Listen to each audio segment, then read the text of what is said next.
নমস্কার বন্ধুরা, কেমন আছেন সবাই? গিভা কিচেনে আপনাদের স্বাগত জানাই। আজ আমি হাজির হয়েছি দুর্দান্ত স্বাদের রেসিপি পটল চিংড়ির দোরমা। দারুণ স্বাদের হয় এই রেসিপিটা। ভালো লাগলে বাড়িতে একবার হলেও ট্রাই করে দেখবেন। এটি ভাত পোলাও সঙ্গে খেতে ভালো লাগবে। রেসিপিটি যদি আপনাদের ভালো লাগে তো অবশ্যই আমার চ্যানেলটি সাবস্ক্রাইব করার অনুরোধ রইল। চলুন আজকে দেখে নেওয়া যাক পটল চিংড়ির দোরমা। প্রথমেই আমি এখানে 9 পিস পটল নিয়েছি। পটলটাকে আমি ছুরি দিয়ে ওপরের ছালাটাকে চেঁচে নিয়েছি। চেঁচে নেওয়ার পর দুপাশে এইভাবে মুখটা কেটে দিতে হবে। যেভাবে আমি কেটেছি আপনারাও ঠিক সেইভাবে কিন্তু কাটবেন। কেটে নেওয়ার পর আমি এখানে ধুয়ে নেব।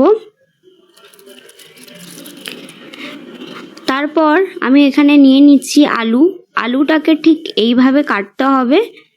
কাটার পর আমি আলুটাকেও ধুয়ে নেব। তো এখানে আমার পটল আর আলু ধোয়া হয়ে গেছে।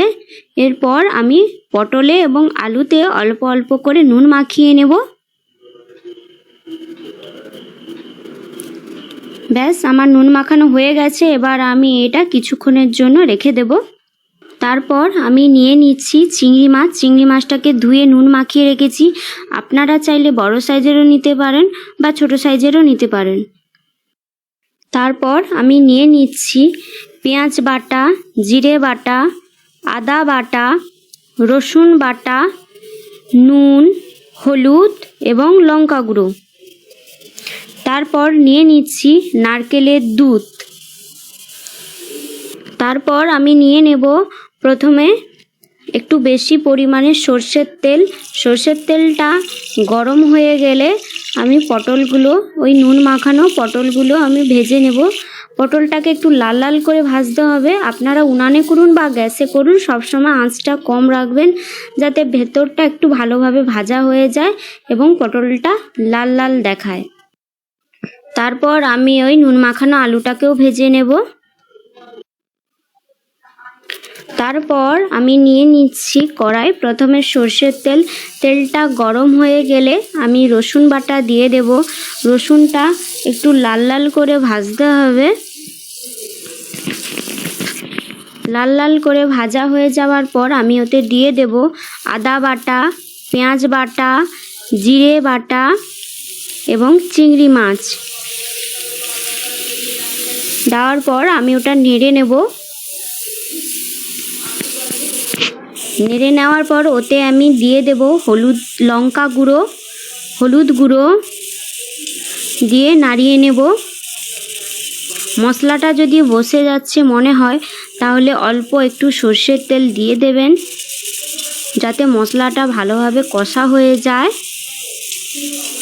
তো এখানে আমার মশলা কষানো হয়ে গেছে। এরপর আমি নারকেলের দুধটা দিয়ে দেব। দেখুন কালারটা ঠিক এই রকম আসবে। এখন থেকেই দেখছেন কীরকম লোভনীয় লাগছে। জলটার মধ্যে ফুট এলে আমি ওতে ভেজে রাখা আলুগুলো দিয়ে দেব এবং অল্প একটু নুন দিয়ে দেব। নুন দেওয়ার পর আমি এখানে ওই ভেজে রাখা পটলগুলো দিয়ে দেব, দিয়ে নাড়িয়ে নেব। এই রেসিপিটা যদি আপনাদের ভালো লাগে তো একটা লাইক এবং সাবস্ক্রাইব করার অনুরোধ রইল। এটা আমি এবার সেদ্ধ হতে সময় দেব। এখানে আমার পটল চিংড়ির দোরমা হয়ে গেছে। এবার আমি নামিয়ে নেব। এখানে আমার পটল চিংড়ির দোরমা হয়ে গেছে। আপনারা চাইলে মাখা মাখা করতে পারেন বা কেউ যদি জুস খায় তাহলে জুসও রাখতে পারেন।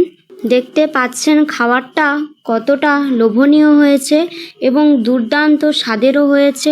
রেসিপিটি ভালো লাগলে লাইক এবং আপনজনদের শেয়ার করার অনুরোধ রইল।